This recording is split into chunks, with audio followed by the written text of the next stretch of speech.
Ora, bom dia mais uma vez, meus amigos. Estou a fazer a continuação. Hoje vou fazer vários vídeos, porque são vídeos de homenagem ao professor Miguel Ribeiro. Como tal, como devem calcular, enfim, entusiasmo mais há bocado. É um vídeo longo mais porque o telefone está a descarregar. Este é o telemóvel velho, por isso vou só dizer algumas coisas que fiquei há bocado a meio e depois ainda vou acabar com o meu raciocínio. Eu estava a dizer há pouco que isto em relação à Aventura e o discurso de taberneiro, não é? Epá, ele não é taberneiro, mas a questão é que quando nós somos académicos e temos um discurso populista ou do povo, passamos a taberneiros. Isso é verdade, infelizmente é verdade. Dimião. Estou só aqui a colocar a parte 1. Há bocado não dei matéria porque eu estava mesmo a acabar. Eu vi logo quando começa a pescar. Eu, quando estou desconcentrado, estou a olhar para qualquer coisa. Eu estava a pescar muito, porque o vídeo foi muito longo, né? Não costuma ser tão longo. Bom, de quem é que eu sou especialista? Tinha há pouco ficado, porque eu estava a fazer aquele modo de contrição em Bali, assumi as minhas próprias responsabilidades no YouTube, porque o professor Miguel Ribeiro tem toda a razão, a direita é autorresponsável, a esquerda hoje em dia é a cultura da vítima, como a gente sabe. Sim, eu próprio não comecei com os Kants e os Leibniz e os Wittgensteins primeiro, comecei com a política primeiro. O que eu sou é um intelectual, guerreiro, tal como a paideia ensina, mas pois as pessoas são muito estúpidas e muito limitadas, etnocêntricas, nem percebem português, nem percebem inglês muitas vezes, nem qual francês, qual alemão, qual italiano. As pessoas mal falam a sua própria língua às vezes, muito menos a linguagem intelectual. Até podem ser académicos, até podem ter cursos superiores, mas a linguagem intelectual é outro mundo, entendem? É preciso muitos anos de estudo. Epá, as pessoas não conhecem as pessoas lá nenhum, não é? Que vão para os YouTube, isto e aquilo, estão habituados à mediocridade dos dias de hoje. Os Kants e os Wittgensteins e os Platões sempre existiram, mas o povo não tinha acesso a eles. As redes sociais dão acesso, e os grandes atletas também, mas o povo não tinha acesso a eles. As redes sociais permitem contacto direto entre o povo e pessoas como eu, intelectuais e atletas. Dá para o torto. As pessoas têm que... é um obrário, não é? Têm que ser figuras públicas televisivas para o pessoal perceber com quem é que estão a falar. Pensam que estão a falar com um jogador de basquetebol quando estão a falar com Michael Jordan. Pensam que estão a falar com uma pessoa que tem um curso superior quando estão a falar com um professor doutor. Estão a ver? Essa é a diferença. E eu assumi minhas responsabilidades com o Zé Luís, a dizer, pois a culpa também foi minha, o Zé Luís, não foi, professor, foi porque estes calhaus, estes doentes mentais, estes assassinos em potência, que acabam por ser assassinos puros, só se alimentam da mediocridade como eles são e só se alimentam da maldade e da crueldade. É o tríptico dos psicopatas e dos assassinos, só estão mal a fazer bem, como eu vos disse. Por isso, vamos aqui para os autores que eu sou especialista, que há bocado tinha ficado a falar. Eu entendo que tenho, enfim, algumas competências. O tio Freud é o autor que eu mais conheço. Provavelmente, na psicanálise é. Como eu tínhamos ficado nesse raciocínio, porque as pessoas passam do pressuposto que nós não temos sentimentos, que nós não temos, que somos durões, mas que podem fazer todo o mal sem consequências nenhumas. E sincero julgamento tem consequências catastróficas. Os famosos danos morais e os famosos danos patrimoniais são medidos em certo julgamento, principalmente se os pessoas vivem nas zonas mais inóspitas do mundo, mostrando uma grande generosidade.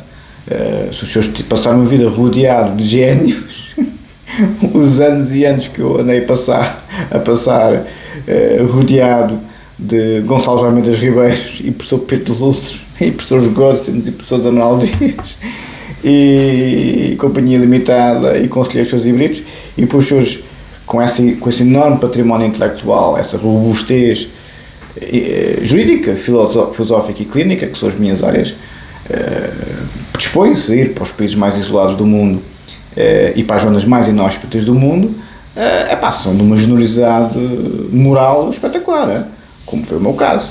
Eu, quando cheguei a este lado do mundo, fui logo para a cidade principal daqui e nesse aspecto morei logo no centro da cidade, que tinha vista para o mar e tal, mesmo no centro da cidade, estava a 100 metros do monumento principal daqui. Nunca gostei muito daquilo, porque era muita confusão, isto, aquilo e aquilo outro. O tempo era igual ao de Lisboa, por isso, para começar a ser igual ao de Lisboa, enfim.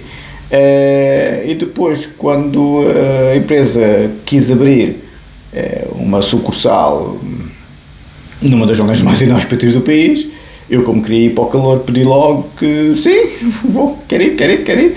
E eles ficaram muito surpreendidos com as minhas unidades, de sair do grande centro cosmopolita. E não se esqueçam, quando eu fui para o deserto, já tinha um R8. O R8, ficavam malucos aqui. O R8, mandei o R8 de caminhão e sentei-me com eles porque o ar-condicionado veio estragado. Mexeram naquilo, como é evidente, como sempre. Engenheiros é Luís. É a poltrona, é o R8. Estragam sempre. Estão habituados aos pedreiros e à chancharia e às bodas lésbicas, o que a gente já sabe, não é? E então fiz um teste dos 118 pontos na marca para verem se estava tudo bem com o carro. Estava, relatório tudo bem. Chegou cá em cima, o ar-condicionado estava meio escavacado e a caixa acabou por partir 30 mil broas de arranjo. Vendeu logo. Troquei-o pelo 911. Então já tinha um R8. Estava cá 5 anos. Tive 5 anos lá em baixo, 5 anos aqui no deserto. Demorei a comprar um R8 2 anos depois de chegar. Ou seja, vinha com muita leca, e ainda hoje, no dia 26 de setembro, vou-vos falar das lecas. Vinha com muita leca, eu tive uma carreira, eu sempre fui rato de biblioteca, enfim, o meu dinheiro gasto é os Red Bulls e os carros e as viagens, ou seja, uma pequena porcentagem da minha liquidez.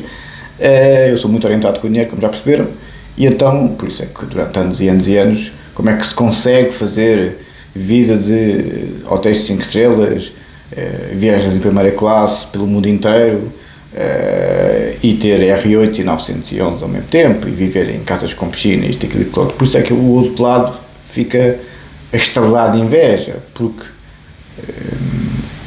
estão nos países ricos, não fazem 5% nem 1% disso. Eu faço isso tudo sozinho. Eu, pouco tempo depois de chegar, comprei o R8 porque eu tinha aquele plano de Porsche aos 30, Ferrari aos 40, Bentley aos 50. O R8 até foi um bocadinho mais barato, mais caro. O F430 que eu queria comprar era um bocadinho mais barato, só que eu tive medo dos Ferraris, sempre tive medo dos Ferraris por causa do Vitor, que vende automóveis super esportivos em Lisboa, e teve-me sempre a dizer: epá, vais ter 2 prazeres com o Ferrari, o dia que eu comprares e o dia que eu vender. Toda a gente me dizia isso.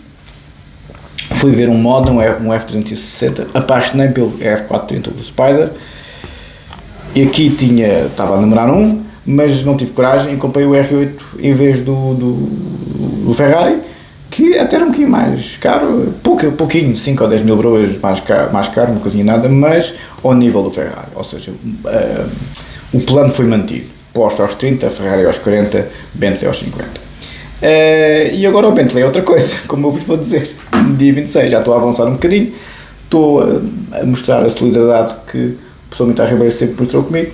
O especialista, os autores da psicanálise que eu acho que sou especialista, foi os autores da minha tese de doutoramento em psicanálise na Universidade de Londres, que ao que parece não presta para nada, porque os maluquinhos do costume, tudo o que eles fazem é que é bom, tudo o que nós fazemos somos umas bestas. Pronto, à vontade, ficam eles uns com os outros, ficam no deserto, ficam nos países mais inóspitos do mundo, uns com os outros, está bem? Ficam uns com os outros, que eu vou com a minha linha de cartão e com o meu canto, com o meu Leibniz e com o Wittgenstein, para a minha vida, onde eu sempre andei, sempre foi a minha vida os grandes intelectuais, os grandes génios e a excelência atlética. Aqui querem beber, comer, enfim, fornicar nos orelhudos e nos piercings da rata. Não é a minha cultura, é verdade. Sim, senhor. Os maluquinhos têm razão numa coisa, não é a minha cultura, seguramente. Estou cá a fazer nada, toda a razão. Por isso,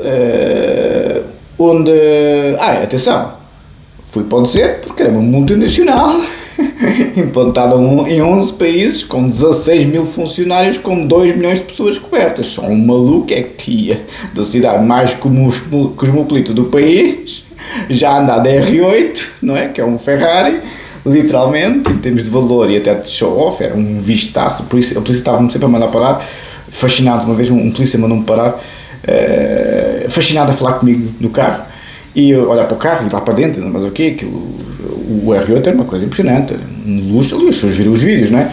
Era mais espetacular que um Ferrari na rua, por causa daquelas entradas lá todas e tal. E a polícia maluca, os polícias ficavam malucos com o carro, e os outros todos invejosos que nem os malucos, não é? Falta de rir. E só um maluco é que vai para o deserto, não é? Uma das zonas mais inóspitas do mundo, num país dos mais desérticos do mundo. Onde eu vivo é um dos países mais desérticos do mundo, é o 6º maior país do mundo, mas é quase tudo deserto. Atenção, o famoso Outback, para quem não conhece, que é onde eu estou, como sabem. Só um maluco é que ia para o deserto dos desertos, num país que já é desértico por natureza. Obviamente que só mesmo para uma grande empresa que estava muito seguro para o resto da vida. Só um maluco. Aliás, trouxe o R8 para aqui. Diz tudo, não é? Os malucos chegam, destroem todo o vosso projeto de vida e acham que está tudo bem, pronto. O homem tem o ego, então não posso ter o ego, então quem é que anda da R8? És tu, filho? Quem é que tem os doutoramentos? És tu? Quem é que trabalha multinacional em 11 países implantados? És tu? Então, mas afinal és tão craque e sou eu que tenho isso tudo e sou eu que faço isso tudo? Não percebo. Estão a ver, a inveja mórbida do outro lado é que querem ser o que os seus são, querem ter o que os seus têm, quando são os merdas de doentes mentais, criminosos, e acabam por vos assassinar do ponto de vista literal, porque são completamente loucos, varridos e assassinos, e os psicopatas, psicóticos que eu tenho aqui dentro de falar, porque é tudo junto, só que aparentemente são pessoas normais. Para concluir, vou fazer vários vídeos, como sabem. Este é o segundo, mais curtinho. Os autores da psicanálise que eu acho que sou especialista foram os autores do meu doutoramento: Freud, Lacan, Fairbairn, Matablanco, Bion, Gostin e Kenberg. Freud, obviamente, o pai da psicanálise. Eu tenho ligação direta com o Freud através do professor Pedro Luzes. O professor Pedro Luzes foi supervisionado por Saussure, e o Raymond Saussure, e o Raymond Saussure foi lançado por Freud. Fairbairn, eu conhecia a filha, não tenho relação direta com o Fairbairn, conhecia Ellen Fairbairn Bartels, a filha do Fairbairn, que é o pai da esquizoidia, um grande psiquiatra e também filósofo. Matablanco aplicou matemática à psicanálise, tal como o Leibniz e o Wittgenstein, que aplicaram a matemática à filosofia.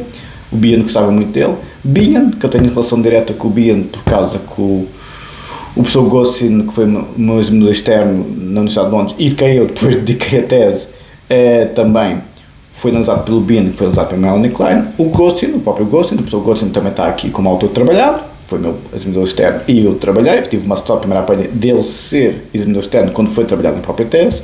E o próprio Kenberg, que é o meu psicanalista mundial nos dias de hoje, especialista nas perturbações da personalidade. São estes autores que eu sou especialista na psicanálise, por assim dizer. Na filosofia, o Husserl, o Ricoeur, o Heidegger e o Freud. Sou discípulo direto também do Heidegger, através do Sr. Constelações de Brito, que estudou diretamente com o Heidegger e o Gadamer 20 anos na Alemanha. Isto no doutoramento em filosofia. No caso do doutoramento em direito, Roxin, Jacobs e Figueiredo Dias. Sou discípulo do professor Figueiredo Dias. Claro, faço parte do grupo professor de Direito e Processo Penal Jorge de Figueiredo Dias, sou discípulo direto, aqui não há cá intermédio, sou discípulo direto do professor Figueiredo Dias e também, de certa forma, do professor Roxin, porque fiz muitos seminários com ele, e do professor Jacobs fiz um ou outro também, que são todos, obviamente, do funcionalismo teleológico dos dias de hoje do direito penal, se bem que o Jacobs é funcionalismo sistémico, mas são todos funcionalistas no direito penal. É esta a minha gente. Sou uma besta, eu, o professor Mitar Ribeiro, vamos à nossa vida e os senhores vão à vossa vida. Pode ser assim? Muito bem, nós ficamos com os autores, os senhores ficam com os taberneiros e ficam com o resto do pessoal que vão fazer muitos filhinhos uns com os outros e tal. Pode ser assim também. Muito obrigado. Ora, na minha tese de doutoramento em Direito Penal, página 228, Dr. David, surgem com tudo. Dá um jeitão, Dr. David, surgem com tudo. Vou concluir porque eu estou a fazer com o telefone velho. Epá, isto começa logo a aquecer. Eu tenho medo que me pele de estar a falar para o boneco. Como tal, nem pensar nisso. Ora, 228 surgem com tudo. Surgem com tudo, espetacular, doutor David. Para concluir, surgem com tudo, isto é a minha tese, doutoramento em Direito Penal, a versão em português, que é onde eu trabalho, o professor Roxino, o professor Figueiredo Dias e o professor Jacobs. Jacobs, Direito Penal do Inimigo, que deu muito jeito aos americanos para fazer guerra ao terror. Roxino, o que criou a jurisprudência dogmática para o Tribunal Penal Internacional, o famoso martelo dos ditadores foi o Roxino, e o professor Figueiredo Dias, que é o pai do nosso Código de Processo Penal a 100%, e do Código de Processo Penal de Macau, e contribuiu para o Código de Processo Penal e Penal de Moçambique, mas não foi o autor, segundo julgo saber. É o nosso pai também do Código de Processo Penal e o pai formal do Código Penal, com a reforma de 95 a 100%, com a redação inicial de 82, colocou a letra da lei e formatou o projeto inicial da parte geral e parte especial do professor Eduardo Correia. Ou seja, eu penso como estes senhores, mas ao que parece sou uma besta porque gosto das gajas e gosto dos carrões e gosto da excelência física e atlética. Sim, senhor! Ficam uns com os outros e estão todos muito bem uns para os outros, e eu, Europa e Portugal, nem morto. Para concluir, surgem contudo algumas possíveis críticas a esta concepção de culpa jurídico-penal desenvolvida por Figueiredo Dias. Reconheço que não é perfeita, não é? Ninguém é perfeito. O professor Figueiredo Dias também tem os seus defeitos, e eu aqui também reconheço que sim. Só que os defeitos do professor Figueiredo Dias é como eu quando vou à casa de banho. Comparativamente com os senhores, nós somos príncipes do intelecto e da excelência. Faltamos sempre ao mesmo. Estamos aqui numa guerra civilizacional entre a doença mental e o crime, barra o intelecto, a excelência intelectual e a excelência física. Estamos entre o Alexandre o Grande, Aristóteles, contra os loucos com pestes daquele tempo, não é? Estas críticas iremos concentrar-nos de seguida, e é isto que eu vou dizer no próximo vídeo, quais são as críticas ao professor Figueiredo Dias. Muito obrigado, um abraço, e esta é a parte 2, a parte 3 vem já a seguir, quando o telemóvel acabar de ser carregado. Um abraço.